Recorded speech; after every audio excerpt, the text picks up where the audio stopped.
압살롬은 시종 일관되게 그가 추구했던 최종적인 목표는 바로 나라의 왕권을 쟁취하는 것이었습니다. 그리고 그의 계획은 너무나도 철저하게 진행이 되었습니다. 아버지를 속이고 또 사람들을 속이고 그 왕권을 쟁취하기 위한 모든 작전이 계획들이 이제 최종적으로 이제 완성이 됐다고 판단이 돼서 그는 이제 헤브론에 가서 자기가 왕이 될 것을 이제 계획하는 그런 일종의 잔치를 벌리고 사람들을 초대하게 됩니다.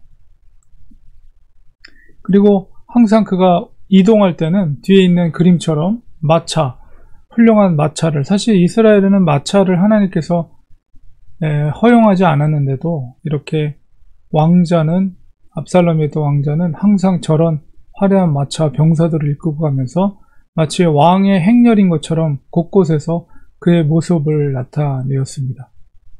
아버지 다윗에게 자기가 서원한 바가 있어서 헤브론에 가서 그 서원을 이루게 해달라고 부탁을 하고 드디어 예루살렘에서 헤브론으로 가게 됩니다. 헤브론은 사실 다윗이 왕으로 처음 등극했던 곳이 헤브론이었죠. 압살롬은 그곳에서 자기가 왕의 등극식을 하기로 마음먹습니다. 일종의 다윗을 계승하는 그런 왕의 등극 장소로서 그것을 철저하게 계산 가운데 그것으로 정한 것으로 판단이 됩니다. 그리고는 또한 정탐을 그의 부하들을 각 지파별로 두루 보내었고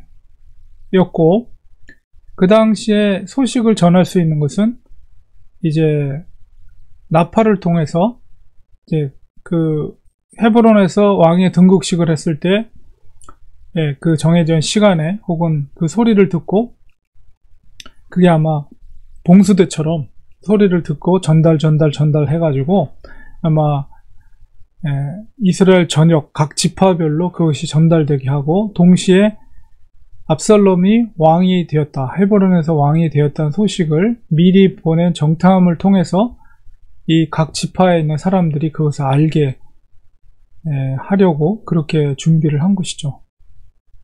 그러니까는 왕궁 문 앞에서 거의 4년 동안 백성들을 만나면서 그들에게 억울함이라든가 아니면 그들의 마음을 빼앗아서 이제 모든 지파별로 흩어지게 하고, 그래서 전체적으로 나라가 압살롬에 대해서 긍정적인 마음을 품은 사람들이 많이 생기게 작업을 그동안 한 것이죠.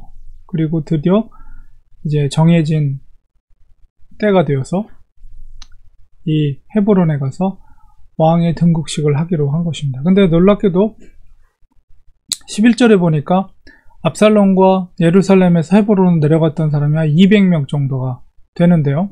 200명이면 그래도 꽤 많은 숫자죠. 근데 그들이 압살롬이 꾸미 모든 일을 알지 못했다. 그냥 그저 잔치라고 해서 따라온 곳입니다. 그러니까 압살롬이 얼마나 강교한지를 알 수가 있는 거죠. 그래서 그 자리에 압살롬이 왕이 되었다라는 등극식을 하는 자리에 있다면 사람들은 놀라고 이미 그 자리에 있는 것 자체로 이제 이미 반역을 한 그런 같은 배를 타게 된 상황이 되게 되는 것이죠. 그래서 이리저리도 못하게 해서 많은 사람들이 그 잔치에 그 왕의 등극식에 참여할 수 있도록, 그 사람들은 왕의 등극식인지도 모르고서는 참여를 한 거예요. 그리고 특별히 또한 아히도벨이 누구입니까? 밧세바의 할아버지죠. 그리고 그의 지략이라든가 모사꾼으로서, 다윗의 모사꾼으로서 역할을 했던 사람인데 그가 돌이켜서 압살롬을 돕는 역할을 하게 됩니다. 그것은 아마도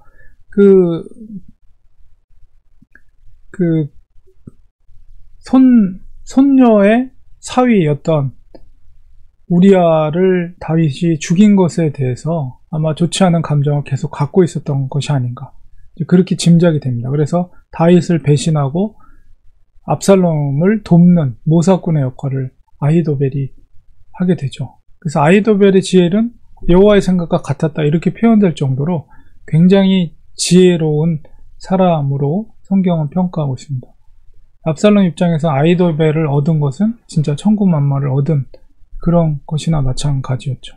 결국 모든 것을 준비하고 이제 모반을 해도 많은 백성들이 압살롬에게로 마음을 줄 수 있을 정도의 나라의 분위기가 되었다고 이제 판단이 된 거죠.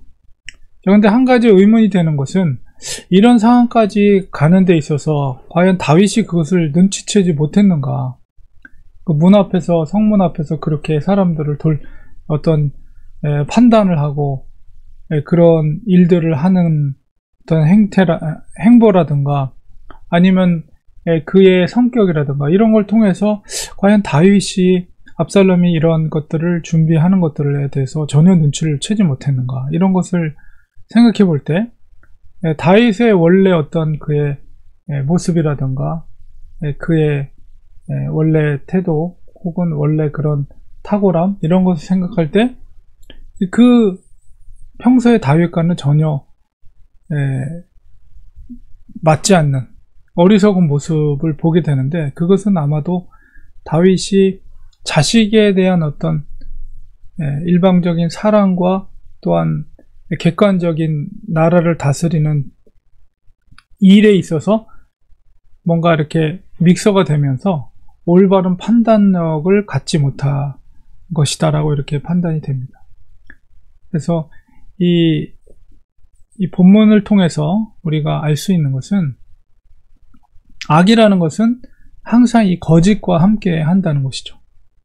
그리고 악이라는 것은 자기가 악할 뿐만 아니라 다른 사람, 무지한 사람들까지도 그 안으로 끌어들이게 해서 자기 뜻대로 자기의 목표와 이루고자 하는 것들을 쟁취하려는 그런 모습들이 그런 악한 모습 속에 담겨져 있다는 것입니다. 그 백성들에게 잘하려고 했던 것들도 다 백성을 위한 것이 아니라 자기의 왕권을 쟁취하기 위한 그의 노력이었다는 것을 우리가 알 수가 있는 것이죠.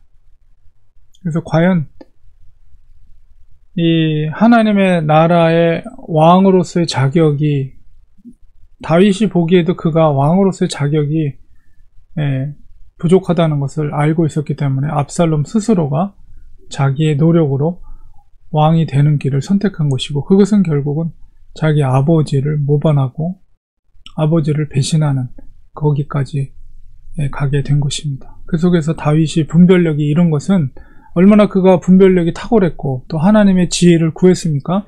그가 오히려 쫓김을 당할 때는, 그런데 이 상황 속에서 아들에 대해서 모든 것을 용납하고 그에 대한 객관적인 판단과 그런 것들을 올바로 판단하지 못한 결과로 인해서 압살롬이 이런 모반의 과정들을 하는데도 불구하고 그것을 캐치하지 못한 결과라고 볼 수가 있는 것이죠. 그래서 그의 말년이 굉장히 고통스러운 그런 시간들로 계속 보내게 되는 결과를 가지게 됩니다. 우리는 이 속에서 반대로 교훈을 얻을 때 항상 변함없는 분별력을 가지고 우리가 삶을 살아가야 된다는 것, 그것을 위해서는 하나님과의 관계가 밀접해야 됩니다. 그리고 하나님이 주시는 지혜로 아무리 자식이라 할지라도 분명히 하나님의 뜻에 합당치 못한 것이라고 분별할 수 있는 분별력을 가져야 되고, 또한 그것에 대해서 올바로 지적할 수 있는, 그리고 그것에 대한 책임과 그것에 대한 잘못에 대한 벌을 또한 내릴 수 있는 그런 역할들을 해야 된다는 것이죠. 그러기 위해서는 우리가 인간적인 정에 이끌려서가 아니라 하나님께 붙들린 바 되어서 하나님의 말씀 가운데 끝까지 서서, 마치 여호수아처럼 정말 시종일관 처음과 끝이 변함이 없는 사람이 없었죠. 여호수아는 예수님이랑 이름이 똑같잖아요. 그러니까 예수님의 모형과 같은 사람, 요셉이라든가 여호수아처럼 마지막까지 변질되지 않고 끝까지 하나님의 말씀 좌우로 치우치지 않고 그 뜻대로 살아가는 것, 그리고 그것을 떳떳하게 백성들 앞에서 마지막까지 그것을 권면할 수 있을 정도로 그렇게 해야 됩니다. 그렇게 하기 위해서는 하나님과의 밀접한 관계가 있어야 되고, 그 다음에 죄와 멀어져야 되고, 하나님의 말씀과 규례대로 살려고 하는 분명한 뜻을 세우고 끝까지 걸어가는 것이죠. 성경에 보면 많은 위인들이지만 마지막 끝까지 변질되지 않고 끝까지 간 사람들은 그렇게 많지가 않거든. 요셉이라든가 여호수아 몇 안 돼요. 바울, 사도 바울 뭐 이런 경우 몇 안 되는 사람들밖에 없다. 그만큼 마지막까지 변질되지 않는다는 것이, 믿음을 지킨다는 것이 쉬운 일이 아닙니다. 우리는 그렇게 해야 됩니다. 마지막까지 변질되지 않고 정말 주님 부르시는 그날까지 우리의 신실함으로 하나님 앞에 서서 말씀 앞에 좌우로 치우치지 않는 삶을 살 수 있도록 우리는 기도하고 성령의 충만함을 기도하고 성령께서 우리를 주장해 주실 수 있도록 기도해 주셔서 정말 우리가 선종이라고 하는데 마지막까지 끝을 아름답게 끝내는 것, 믿음의 길을 선종할 수 있는 우리가 되어야 되겠습니다. 기도하겠습니다. 하나님, 우리가 힘들고 어려울 때 오히려 우리의 믿음은 더 빛이 납니다. 하나님을 더 의지하게 하고, 하나님을 더 엎드리게 하고, 하나님께 더 기도하게 하고, 그러나 우리 태평하고 모든 것이 편안하고 잘 될 때 우리의 신앙이 게을러지는 것은 누구나 인간이면 가지고 있는 그런 심성입니다. 하나님, 우리는 어떤 상황 가운데 있을지라도 하나님을 신뢰하게 하시고, 하나님을 의지하게 하시고, 하나님 앞에 간구하게 하시고, 그래서 정말 주님 부르시는 그날까지 마지막 선종할 수 있는, 끝을 아름답게 변질되지 않고 믿음을 지킬 수 있는 우리들이 될 수 있도록 하나님 도와주시옵소서.